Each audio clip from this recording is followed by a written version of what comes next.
Everybody, this is Ajit Anand here from Anand teaching centre.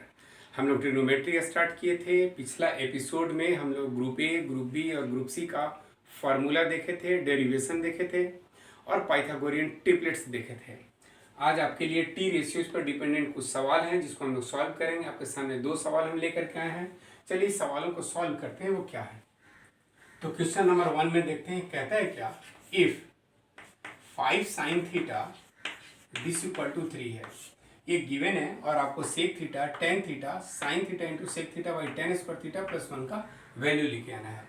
तो अगर हमारे पास 5 sin थीटा इक्वल टू 3 है तो सॉल्यूशन यहीं पे हम लोग करते हैं। तो बताएंगे sine theta this equal to हम लोग क्या लिखेंगे 3/5।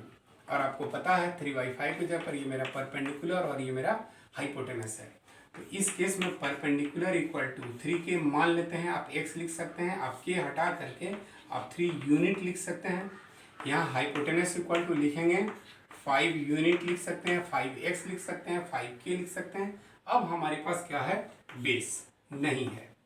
तो बेस का पाइथागोरस थ्योरम का इस्तेमाल करेंगे। h² माइनस p² होता है दिस इक्वल टू 5 का स्क्वायर माइनस 3 का स्क्वायर। और चूंकि सारा यूनिट में है तो फाइनली हम लोग यूनिट कर दिए। तो अब बताइए बेस इक्वल टू हम लोग क्या लिखेंगे। तो ये हो गया √25 minus 9 this equal to √16 and this equal to 4। Finally हम लोग क्या लिख देते हैं, यूनिट।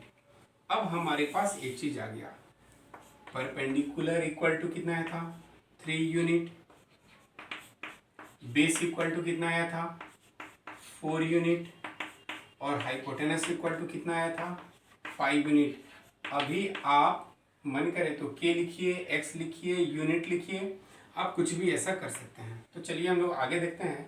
अब क्वेश्चन नंबर 1 पे आते हैं। तो 1 में हमारे पास क्या बोलता है, सेक थीटा। सेक थीटा का वैल्यू हम लोग क्या पढ़े थे, h/b। हाइपोटेनस मेरा कितना है 5 और बेस कितना है 4। और ये अगर हमारा यूनिट में है, ये हमारा यूनिट में है तो यूनिट और यूनिट कट जाएगा तो मेरे पास सिंपल 5/4 बचेगा और ये हमारा आंसर है। दूसरा हम लोग देख लेते हैं, क्या पूछा था, टेन थीटा। तो ये हमारा है टेन थीटा। टेन थीटा का वैल्यू हम लोग क्या पढ़े थे, परपेंडिकुलर बाई बेस। तो परपेंडिकुलर के जगह पर मेरे पास कितना है, ये हमारा पास है 3 यूनिट, यहाँ u समझ लेना है। और बेस के जगह पर मेरे पास कितना है 4 यूनिट। ये यूनिट से यूनिट अगर हटेगा तो मेरे पास कितना बचेगा 3/4। ये सिंपल रेशियो में आ गया। तो चलिए हम लोग अब तीसरा सवाल देख लेते हैं जरा। थर्ड क्वेश्चन हम लोग देख लेते हैं। मेरे पास है sine theta into sec theta by tan square theta plus 1। अब या तो हम लोग सीधे इसका वैल्यू भरते हैं, नहीं तो फार्मूला भरते हैं। आप दोनों तरीके से बना सकते हैं। साइन थीटा इक्वल टू जो वैल्यू होता है वो मेरे पास क्या होता है p/h इंटू सेक थीटा का क्या होता है h/b divided by tan theta का क्या होता है p/b होल स्क्वायर होने के चलते होल स्क्वायर प्लस कितना 1। तो एक और चीज पर ध्यान देंगे जरा, यहाँ h से h कटा दिया तो मेरे पास आ गया p/b होल बाई p/b का whole square p/b into p/b और प्लस 1। तो यहाँ p/b से एक p/b हम लोग कटा दिया। अब हमारे पास क्या आया, यहाँ तो 1/p/b है तो हम लोग दिस इक्वल टू लिख सकते हैं b/p प्लस 1। और अब हम लोग आ जाते हैं अपनी सही जगह पे। तो बेस मेरा कितना है 4, परपेंडिकुलर कितना था मेरा 3, तो 4/3 ये बेस बाई p है प्लस 1। हम लोग अगर करते हैं एलसीएम मेरा 3, ये हो गया 4 प्लस 3 दैट मीन्स 7/3 आंसर। आप यहाँ पे कर सकते थे, नहीं तो हम लोग साइन का, सेक का, टेन का अलग अलग वैल्यू यहाँ से निकालते हैं और फिर उठा करके यहाँ पे डाल करके कैलकुलेशन करते हैं। ऐसे करने में थोड़ा आसान दिख रहा है। यहाँ पे डायरेक्ट हाइपोटेनस कट गया, p/b से p/b कट गया, सिंपल फॉर्मेट में आके अंत में आकर के हम लोग वैल्यू भरे। तो चलिए हम लोग क्वेश्चन नंबर 2 को देख लेते हैं। चलिए हम लोग अब सॉल्यूशन देख रहे हैं क्वेश्चन नंबर 2 का। तो सबसे पहले हम लोग लिखेंगे tan theta this equal to a/b। कैसे पता चला, ये हमारे पास गिवन है। लेकिन आपको पता है a/b जो होता है ना वो हमारा क्या है, दैट मीन्स टेन थीटा का ये मेरा परपेंडिकुलर बाई बेस है। a के जगह पर परपेंडिकुलर और बी के जगह पर मेरा बेस है, तो यहाँ क्या नहीं है, तो इस केस में हमारे पास हाइपोटेनस नहीं है। तो पाइथागोरस थ्योरम का इस्तेमाल करेंगे तो h equal to root under p square plus b square का इस्तेमाल करेंगे। यहाँ पर परपेंडिकुलर के जगह पर a है तो a स्क्वायर, बेस के जगह पर b है तो b स्क्वायर लिखेंगे, ये मेरा हाइपोटेनस हो गया। अब हम लोग आते हैं, ये कहता है सो दैट करने के लिए।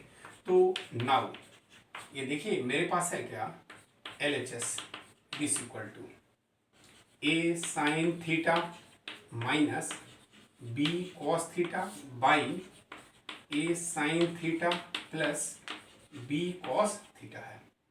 तो a के जगह पर हमने लिखा a, साइन थीटा के जगह पर perpendicular by hypotenuse, minus b के जगह पर b, कॉस थीटा के जगह पर बेस बाई हाइपोटेनस। चलेगा, a के जगह पर a, साइन थीटा के जगह पर perpendicular by hypotenuse plus b के जगह पर b और कॉस थीटा के जगह पर बेस बाई हाइपोटेनस। आगे हम लोग आते हैं, यहाँ a अपनी जगह पे है, लेकिन आपको पता है कि यहाँ परपेंडिकुलर जो है ना, परपेंडिकुलर के जगह पर मेरा क्या लिखा हुआ था, a था, तो p के जगह पर लिखेंगे a by H minus b के जगह पर b, और लेकिन बेस भी मेरा b ही था, यहाँ आपको ध्यान में होगा, अभी लिख देते हैं जरा, p इक्वल टू a है और बेस इक्वल टू b है, तो ये मेरा हो जाएगा b इंटू बी, ये डिवाइडेड बाई हाइपोटेनस बाई, यहाँ पे है a इंटू परपेंडिकुलर के जगह पर a by H plus base into b into base by hypotenuse. अब ठीक है, तो इस जगह पे हम लोग क्या करेंगे, यहाँ पे एलसीएम ले लेते हैं और वो मेरा होता है h।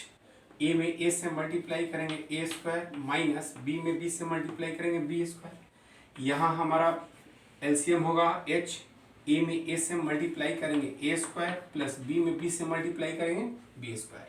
नीचे के h से h कट गया, तो अब हमारे पास आ गया this equal to a square minus b square by a square plus b square. तो फाइनली हम लोग क्या लिखेंगे, हेंस मेरा जो सवाल था उसका LHS में है a sine theta minus b cos theta by a sine theta plus b cos theta this equal to, ये प्रूव करते हुए हमारे पास फाइनली क्या आया था, a square minus b square by a square plus b square. हम लोग क्या लिखेंगे, हेंस प्रूव्ड। आपको दूसरा सवाल उम्मीद है कि समझ में आ गया होगा। चलिए एक सवाल और हम लोग देख लेते हैं। हम लोग क्वेश्चन नंबर 3 जो है वो देखने जा रहे हैं। देखिए क्वेश्चन नंबर 3 में गिवन है cot थीटा इक्वल टू 3/4। तो सबसे पहले हम लोग आ जाते हैं सॉल्यूशन क्वेश्चन नंबर 3 का। तो 3 नंबर सवाल में हमारे पास क्या गिवन है, गिवन है cot theta this equal to 3/4। cot theta का वैल्यू क्या होता है, ये होता है b/p। हमारे पास हाइपोटेनस नहीं है तो h बराबर क्या लिखेंगे, root under p square plus p square this equal to, perpendicular के जगह पर मेरे पास 4 यूनिट है, तो चलो हम थोड़ी देर के लिए k मान लेते हैं, प्लस बेस के लिए मेरे पास 3 है तो इसको मान लेते हैं 3k का whole square this equal to, यहाँ पे मेरे पास जो आएगा ये आएगा 16k square plus 9k square this equal to root under 25k square. 25 का रूट बोलेंगे तो हो जाएगा मेरे पास 5 और k स्क्वायर का रूट मेरे पास हो जाएगा k। आपको इतना ज़्यादा लंबा चौड़ा करने की जरूरत नहीं थी, आप simply 4 square plus 3 square this equal to 5 square और रूट अंडर में हम लोग ले जाकर के फाइनली k लिख सकते थे डायरेक्ट। तो फिलहाल हम लोग लेके आए हैं एक सिस्टम से, ये हमारे पास अब तक जो मिला उसके हिसाब से परपेंडिकुलर p इक्वल टू मेरे पास आ गया 4k, बेस इक्वल टू आ गया मेरे पास 3k और हाइपोटेनस दिस इक्वल टू आ गया 5k। Now LHS equal to मेरे पास क्या गिवन है, root under sec theta minus cosec theta by sec theta plus cosec theta. तो देखिए रूट अंडर अपनी जगह पे है, सेक थीटा को हम लोग क्या लिखेंगे, h/b कॉसेक थीटा को क्या लिखेंगे, h by p whole by sec theta को क्या लिखेंगे, h by b plus cosec theta को क्या लिखेंगे, एच बाई पी। और ये हमारा हो गया, नीचे में बी और पी है, या तो हम लोग एच कॉमन ले लें, नहीं तो ऐसे ही हम लोग ले लेते हैं एच ऊपर में कॉमन, ऊपर में एच कॉमन लें तो मेरे पास क्या आएगा, 1 by b minus 1 by p. नीचे में भी एच कॉमन है तो मेरे पास क्या आएगा, 1 by b plus 1 by p. H से एच हमने कटा दिया। अब हमारे पास जो है उसको देखते हैं जरा। यहाँ एलसीएम मेरे पास क्या आएगा, p into b, p into b, p minus b by b और पी के एलसीएम वैसे ही पी इंटू बी, और यहाँ पे आएगा पी प्लस बी। थोड़ा सा ध्यान देखेंगे, थोड़ा जगह छोटा है, इस्तेमाल करेंगे हम लोग। यहाँ पे सिंपल एलसीएम है पी इंटू बी, ऊपर में भी पी इंटू बी, यहाँ पे p minus b, p plus b, p b से पी बी मेरा कट गया, और दिस इक्वल टू अब मेरे पास आया p minus b, that means perpendicular. हम लोग परपेंडिकुलर कितना लिए थे, 4K आया था, तो ये हो गया मेरा 4K माइनस बेस के जगह पर है मेरा 3K डिवाइडेड बाई ये हो गया 4K plus 3K, this equal to root under 4K minus 3K, that means K by 7K, K से K कट गया, दिस इक्वल टू हो गया 1 by root under 7। Hence LHS जो हम लोग लिए थे, यानी कि लेफ्ट हैंड साइड का, वो लेफ्ट हैंड साइड का टोटल वैल्यू करते करते कितना आ गया, 1 बाई रूट 7। तो that means LHS equal to क्या आ गया, RHS। प्रूव। उम्मीद है कि आपको समझ में आ गया होगा, और इस तरीके से टी रेशियोज पर डिपेंडेंट जितने भी सवाल होते हैं हम लोग सॉल्व करेंगे। वीडियो अगर अच्छा लगा तो लाइक शेयर एंड सब्सक्राइब जरूर करेंगे। मिलते हैं अगले वीडियो में। Thank you.